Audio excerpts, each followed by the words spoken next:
انسان کی اخلاقی زندگی کا مطلب یہ ہوتا ہے کہ اس کا رویہ کیسا ہے، طرز زندگی کس طرح کا ہے، دوسروں کے ساتھ اس کے معاملات کتنے صاف ہیں، اپنے دل میں دوسروں کا احساس کتنا رکھتا ہے، اور روزمرہ کے معاملات کے اندر وہ کشادہ روح کتنا ہے، اور خندہ پیشانی اللہ نے اسے کتنی عطا فرمائی۔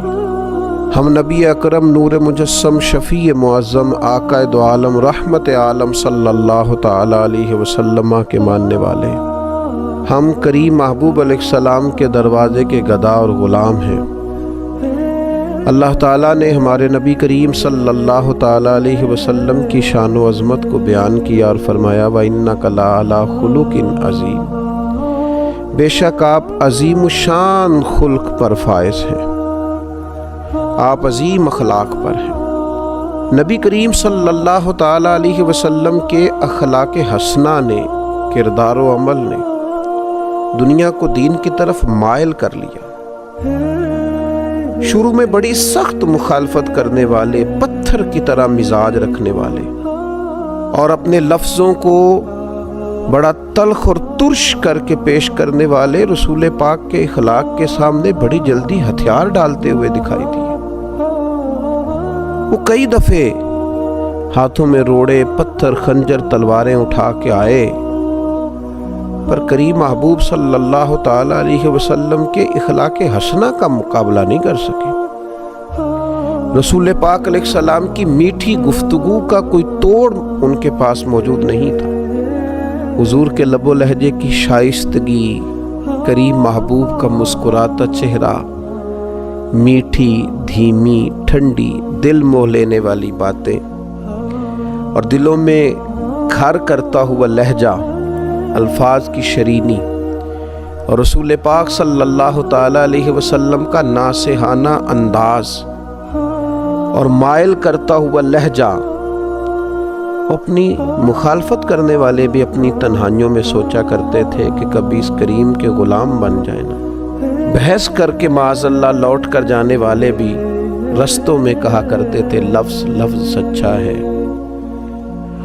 بات بات خوشبو والی ہے، ایک ایک جملے سے شہد ٹپکتا ہے، قریب جانے کو نہیں قربان ہو جانے کو دل کرتا ہے۔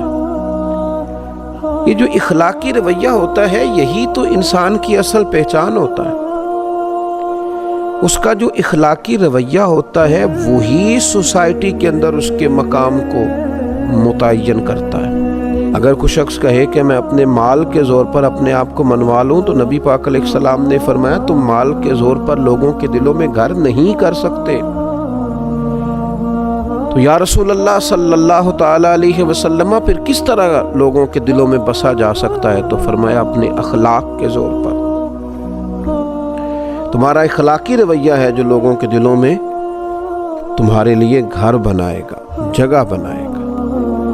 اس لیے نبی پاک علیہ الصلوۃ والسلام کی زندگی کے جو اخلاقی پہلو ہیں، اور اخلاقی پہلوؤں کا جو خاص حسن ہے، اس پر ایک نظر ڈالنا بڑا ضروری ہے۔ ایک تو یہ ہے کہ بہت عالمی، قومی، ملی باتیں کی جائیں، حضور کی زندگی ہر جگہ فیض دیتی ہے، اس پر بھی گفتگو ہو سکتی ہے، لیکن آج کی نشست میں کچھ چند ایک ایسی خاص باتیں جن کی ہر لمحہ، ہر گھڑی ہمیں اپنی نجی، عائلی اور ذاتی زندگی میں ضرورت پڑتی ہے، ان میں سے حضور علیہ السلام کی بارگاہ سے، اخلاق عالیہ سے چند باتیں آپ کی خدمت میں عرض کرنی ہیں۔ سب سے پہلی بات تو یہ کہ نبی پاک علیہ الصلوۃ والسلام نے اخلاقی زندگی پر زور بہت زیادہ دیا، بلکہ رسول پاک علیہ الصلوۃ والسلام نے فرمایا میں تو دنیا میں بھیجا ہی اس لیے گیا ہوں تاکہ حسن اخلاق کو مکمل کروں۔ اور پھر حضور علیہ الصلوۃ والسلام نے فرمایا کہ میں اس حسن اخلاق کو کس طرح مکمل کروں؟ گویا یہ بھی حضور نے ہمیں بتلایا کیسے مکمل ہوگا۔ فرمایا وہ میں اس لیے مکمل کروں گا کہ مجھے میرے رب نے ادب سکھایا ہے، سو بہت ہی اعلیٰ سکھایا۔ اب وہ آداب جو میں نے اپنے مالک کریم سے سیکھے ہیں، گویا وہ تمہیں سکھائے جائیں گے، اور وہ خوب آداب ہیں، ان آداب کو سیکھنا ہے اور اپنی زندگی میں ان کو لازمی طور پر شامل کرنا ہے، تاکہ زندگی خوشبو والی بھی ہو، زندگی با مقصد بھی ہو، زندگی با معنی بھی ہو، زندگی سے تکلفات نکلیں۔ صرف چند باتیں نبی پاک علیہ الصلاۃ والسلام کے اخلاق عالیہ کی۔ سب سے پہلے تو حضرت ابو ہریرہ رضی اللہ تعالیٰ عنہ روایت کرتے ہیں، ادھر انداز دیکھیے، آپ کا جو مخالف ہوتا ہے اس کے لیے کئی دفعہ انسان کی زبان سے بد دعائیں نکل جاتی ہیں، اس کے بارے میں سخت جملے نکل جاتے ہیں، اور لوگ جب تکلیف دیتے ہیں، ستاتے ہیں، تو رد عمل کے طور پر بہت ساری گفتگو انسان سے سرزد ہوتی ہے۔ اور یہ کوئی ایسی بات نہیں ہے، یہ طبی تقاضا ہوتا ہے، بے ساختہ بھی بعض اوقات کچھ گفتگو نکل جاتی ہے۔ تو حضرت ابو ہریرہ رضی اللہ تعالیٰ عنہ روایت کرتے ہیں کہ رسول اللہ صلی اللہ علیہ وسلم سے عرض کیا گیا، مشرکین کے خلاف دعا مانگیں؟ کیا مختصر سا جواب حضور نے ارشاد فرمایا۔ نبی رحمت علیہ السلام فرمانے لگے، مجھے لعنت کرنے والا نہیں بنا کے بھیجا گیا، مجھے تو رحمت بنا کے بھیجا گیا۔ تو جو کام ہم کرنے آئے ہیں وہی کریں گے، گویا رحمت بنا کے بھیجا گیا ہے تو گفتگو بھی رحمت کی ہوگی، فضل و احسان کی ہوگی، کرم کی ہوگی۔ یہ مسلم میں موجود ہے۔ پھر انسانی زندگی کا ایک پہلو تو یہ ہوا کہ انسان اپنے مخالفین کے بارے میں بھی لعنت ملامت کا رویہ اختیار نہ کرے، اور ایک دوسرا پہلو ہوتا ہے انسانی زندگی میں کہ انسان جلد باز ہوتا ہے، تنگ پڑتا ہے بعض اوقات بڑی جلدی۔ اس کے لیے ہمارے ہاں پنجابی میں ایک لفظ بولا جاتا ہے، شاید وہ اس مفہوم کو زیادہ واضح کرے کہ جناب سوڑے پہ گئے ہو تسی، بڑی جلدی آپ کسی چیز سے تنگ آ گئے، اکتاہٹ بڑی جلدی فیل کرنے لگے، چڑچڑا پن آ گیا، چھوٹی چھوٹی باتوں سے ناراض ہونے لگے۔ یہ چیز انسانی رویے کو بڑا گھٹن والا سا کر دیتی ہے، اور اگر پورے گھر کے اندر ایک شخص بھی ایسا ہو نا جس کی طبیعت اس طرح کی ہو کہ وہ سوڑا بڑی جلدی ہو جاتا ہے اور تنگ بڑی جلدی ہوتا ہے، اور اس کی طبیعت کے اندر گھٹن بڑی جلدی پیدا ہوتی ہے، تو وہ سارے ماحول کو متاثر کرتا ہے۔ اب دیکھیے نبی پاک علیہ السلام کی زندگی سے ہمیں کس طرح فیض لینا ہے۔ حضرت انس بن مالک رضی اللہ تعالیٰ عنہ ارشاد فرماتے ہیں، میں نے 10 سال رسول پاک کی خدمت کی ہے، یہ ترمذی میں موجود ہے۔ 1 2 3 4 دن نہیں، 10 سال مسلسل میں حضور کی خدمت میں رہا ہوں، نبی کریم نے کبھی مجھے اف تک نہیں کہا۔ فرماتے ہیں کبھی نہیں کہا یہ کیوں ہوا، یہ کیوں ہوا۔ ظاہر ہے انسان ہیں، طبی تقاضے ساتھ ہیں، بعض اوقات کام میں اوپر نیچے بھی ہو جاتا ہے۔ حضرت انس خود اپنے ایسے واقعات بھی بتاتے ہیں کہ محبوب نے کہیں کام کو بھیجا لیکن میں بچوں کے ساتھ کھیلنے لگا۔ ایسے مواقع پر بھی کبھی حضور کی طبیعت کے اندر معاذ اللہ کوئی تنگی نہیں دیکھی۔ اس اخلاقی پہلو کو اپنانے کی بڑی اشد ضرورت ہے کہ مزاج میں تنگی نہ ہو، گھٹن نہ ہو، ذرا ذرا سی بات سے تلخ ہو جانا، ذرا ذرا سی بات سے ناراض ہو جانا۔ اور اس طرح کے لوگ خود بڑی تکلیف میں آتے ہیں، اپنے آپ کو اذیت دیتے ہیں، اپنے دل میں پریشانی محسوس کرتے ہیں، بے چین، بے قرار اور پراگندہ کیفیات اور حالات کا شکار ہوتے ہیں۔ تو حضور کے اخلاق سے فیض لیا جائے۔ حضرت انس بن مالک کہتے ہیں کبھی اف نہیں کہا، گویا سایہ ہی ملا، کرم ہی ملا، عطا ہی ہوئی۔ تیسری بات نبی پاک علیہ الصلاۃ والسلام کے اخلاق میں ہمیں ملتی ہے، یہ بخاری شریف میں حضرت ابو ہریرہ رضی اللہ تعالیٰ عنہ سے حدیث مروی ہے۔ حضرت ابو ہریرہ رضی اللہ تعالیٰ عنہ روایت فرماتے ہیں کہ رسول اللہ صلی اللہ تعالیٰ علیہ وسلم نے کبھی کسی کھانے کی مذمت نہیں کی، کبھی کسی کھانے کی برائی نہیں کی۔ اگر آپ صلی اللہ تعالیٰ علیہ وسلم کو کوئی کھانا، کوئی چیز پسند ہوتی تو کھا لیتے، ورنہ چھوڑ دیتے، لیکن یہ میری من پسند چیز نہیں آئی، یہ نہیں بنایا گیا، یہ نہیں کیا گیا۔ یہ عائلی زندگی کو، نجی زندگی کو بڑا متاثر کرتا ہے، دوستوں کی محافل کو بڑا بھائی میں یہ نہیں کھاتا، یہ آپ کیا لے آئے۔ یہ انسان کی زندگی کو ایک متاثر کرنے، اگرچہ یہ چیز معمولی ہے دیکھنے میں کہ کسی شخص نے کسی چیز کو کہہ دیا مجھے ناپسند ہے، لیکن نجی زندگی کو بہت متاثر کرتی ہے۔ اگر آپ کو کوئی چیز پسند نہیں ہے تو بھائی باقیوں کو تو پسند ہے نا، آپ کو کوئی سبزی پسند نہیں ہے تو باقیوں کو تو پسند ہے، لیکن آپ کے رویے کا انداز اتنا عجیب ہے کہ آپ گویا باقیوں کو بھی جبراً اس سے روکنا چاہ رہے ہیں۔ آپ کو پسند نہیں، آپ چھوڑ دیجئے۔ یہ رسول پاک صلی اللہ تعالی علیہ وسلم سے سیکھنے والی ایک اہم بات۔ پھر چوتھی بات حضرت جابر رضی اللہ تعالیٰ عنہ بیان کرتے ہیں، یہ بھی بخاری میں موجود ہے، فرماتے ہیں نبی پاک صلی اللہ تعالیٰ علیہ وسلم سے جب بھی کسی چیز کا سوال کیا جاتا حضور کبھی نہ فرماتے۔ رویے کی سخاوت، کرم کی برکھا دینے کا انداز، ایسا کوئی محبوب کہیں ہوگا نہ کہیں ہے، بیٹھا ہے چٹائی پہ مگر عرش نشیں ہے، اور ملتا نہیں کونین کو کیا کیا تیرے در سے، ایک لفظ نہیں ہے جو تیرے لب پہ نہیں ہے۔ حضور نے کبھی نہ نہیں فرمایا، ہمیشہ عطا کرتے، اور اپنی امت کو بھی سبق دیا اس بات کا۔ حضور فرماتے ہیں بندہ دل کا غنی ہوتا ہے، اس کے مزاج میں وسعت ہونی چاہیے، تب اسے سخاوت کرنی چاہیے۔ بڑی جلدی بڑی چیزوں کے بارے میں انکار کر دینا اور کسی بخیلی کا شکار ہونا یہ مومن کی شان نہیں ہے۔ پانچویں بات، بڑی اہم، بڑی بنیادی، بڑی ضروری بات، جو لوگ کہتے ہیں جی میں تو اپنے اوپر کنٹرول ہی نہیں کر پاتا، میں بڑا سخت ہوں، بعض لوگوں کے بارے میں پھر میں نے کوشش کی لیکن میں کر نہیں پایا، وہ ذرا غور کریں۔ یہ بھی مسلم شریف میں سیدہ طیبہ طاہرہ حضرت عائشہ صدیقہ رضی اللہ تعالیٰ عنہ کی روایت موجود ہے۔ ارشاد فرماتی ہیں نبی پاک علیہ الصلوۃ والسلام نے اللہ تعالیٰ کی راہ میں جہاد کے سوا کبھی کسی کو اپنے ہاتھ سے نہیں مارا، یہاں تک کہ ارشاد فرماتی ہے نہ کبھی کسی عورت پر ہاتھ اٹھایا، نہ کبھی کسی خادم کو مارا، کبھی نہیں مارا نبی پاک نے جہاد کے علاوہ کسی کو۔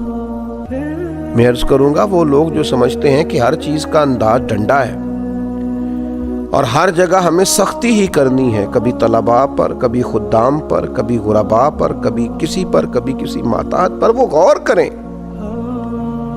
یہ روایت جو مسلم شریف میں موجود ہے سیدہ عائشہ صدیقہ رضی اللہ تعالیٰ عنہ کی، یہ ایک بہت بڑا ہمارے سامنے اخلاقی رویہ حضور علیہ السلام کی بارگاہ سے خیرات لے کر رکھتی ہے کہ ہمیں غور کرنا چاہیے اپنے رویے پر۔ کبھی کسی کو نہیں مارا نبی پاک علیہ السلام، کبھی کسی عورت پر ہاتھ نہیں اٹھایا۔ لہذا ایسے لوگ جو خواتین پر ہاتھ اٹھاتے ہیں اور پھر اپنے آپ کو بڑی اپنے تئیں مردانگی ظاہر کرتے ہیں، وہ خیال کریں کہ یہ ہمیں حضور علیہ الصلوۃ والسلام نے رویہ سکھایا۔ پھر چھٹی بات، حضرت عائشہ صدیقہ رضی اللہ تعالیٰ عنہ ارشاد فرماتی ہیں کہ نبی پاک صلی اللہ تعالیٰ علیہ وآلہ وسلم کو اگر دو باتوں میں اختیار دیا جاتا تھا تو حضور آسان بات کو اختیار فرماتے تھے۔ مشکلات نہیں پیدا کرنی، لوگوں کو اذیت نہیں دینا، کوشش کرنی ہے اگر کسی کے لیے آسانی کی جا سکتی ہو، سہولت دی جا سکتی ہو، ایک ہی دفعہ کسی کا کام کر دیا جائے۔ اگر آپ کے اختیار میں ہے تو کسی کی مشکل میں جلد اس کے لیے گنجائش پیدا کی جائے، بلا وجہ لوگوں کو تکلیف میں نہ ڈالا جائے۔ اور پھر ساتویں بات، اسی حدیث کا اگلا حصہ حضرت عائشہ صدیقہ رضی اللہ تعالیٰ عنہ فرماتی ہیں نبی پاک علیہ السلام نے اپنی ذات کے لیے کبھی کسی سے انتقام نہیں لیا۔ ہاں اگر کوئی اللہ کی حدود کی خلاف ورزی کرتا تھا تو آپ اللہ تعالیٰ کی رضا کے لیے اسے سزا دیتے، ذات کے لیے، ذات کے لیے۔ کتنے جھگڑے ہمارے جو صرف ذاتی ہیں، اور کتنی دور تک چلے گئے اور کتنی حدوں کو ہم نے کراس کر لیا۔ تو اپنی ذات کا بت نہ بنائے معاذ اللہ، اپنی ذات کے لیے حضور علیہ السلام نے کبھی کسی سے انتقام نہیں لیا۔ پھر آٹھویں بات، درگزر کرنے کا بڑا اہم پہلو تھا حضور کی مقدس زندگی میں۔ کفار مکہ نے کیا کچھ نہیں کیا،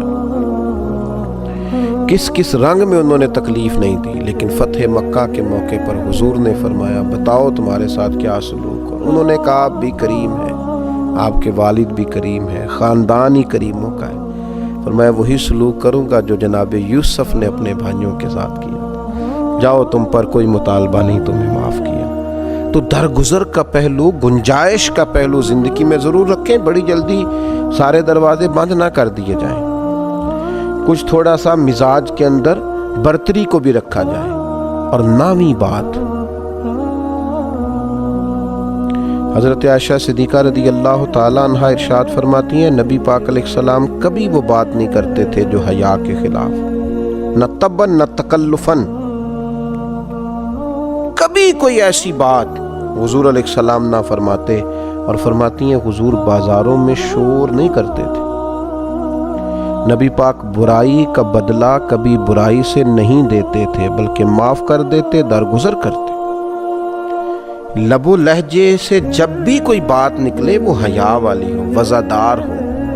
بعض لوگ بات کرتے ہیں تو محسوس ہوتا ہے کہ یار یہ جو آپ نے گفتگو کی ہے یہ آپ کی شخصیت سے میچ نہیں کی، آپ بہت بڑے آدمی تھے، آپ کو اتنی چھوٹی بات نہ کرنا چاہیے تھی۔ تو نبی پاک علیہ السلام کبھی کوئی ایسی بات نہ فرماتے جو حیا کے خلاف۔ اور 10ویں اور آخری بات عرض کرتا ہوں، یہ روایت بھی مجمع الزوائد میں موجود ہے، اور حضرت ابو ہریرہ رضی اللہ تعالیٰ عنہ ارشاد فرماتے ہیں کہ نبی پاک علیہ السلام نے ایک دفعہ صحابہ کرام سے فرمایا میں مزاح میں ہوں، تم سے دل لگی کر رہا ہوں، اس حالت میں بھی میں سوائے حق کے کوئی بات زبان سے ادا نہیں کرتا۔ عام روٹین کے حالات میں بات ہو رہی ہو، نارمل بات ہو رہی ہو، گفتگو عام ہو رہی ہو، پھر بھی بات حق اور سچ ہے، اور اگر بات کبھی طبی طور پر دل لگی کی ہو رہی ہو، مزاح کی ہو رہی ہو، خوش طبی کی ہو رہی ہو، تو اس میں بھی میں حق بات کہتا ہوں۔ حضور علیہ السلام نے ہمیں بتایا کہ حالت کوئی بھی ہو، مومن کا سچا ہونا اس کا اعزاز ہے، غصے کی حالت میں ہو، خوشی کی حالت میں ہو یا نارمل حالات میں، اسے سچ کا دامن کبھی نہیں چھوڑنا چاہیے، یہ مومن کی شان ہے۔ میں نے دیکھا ہے بہت سارے لوگ بیچارے صرف لوگوں کو خوش کرنے کے لیے جھوٹے لطیفے سناتے ہیں، اس قدر زیادہ اپنی جان پر ظلم ہے کہ کچھ دیر لوگوں کے سامنے اپنی پذیرائی کے لیے جھوٹ بولا جائے، نہ بڑا جرم کیا جائے۔ اللہ تعالیٰ نبی پاک علیہ السلام کے اخلاق عالیہ کی ان 10 باتوں سے ہمیں فیض یاب ہونے کی توفیق عطا فرمائے۔ وما علینا الا البلاغ۔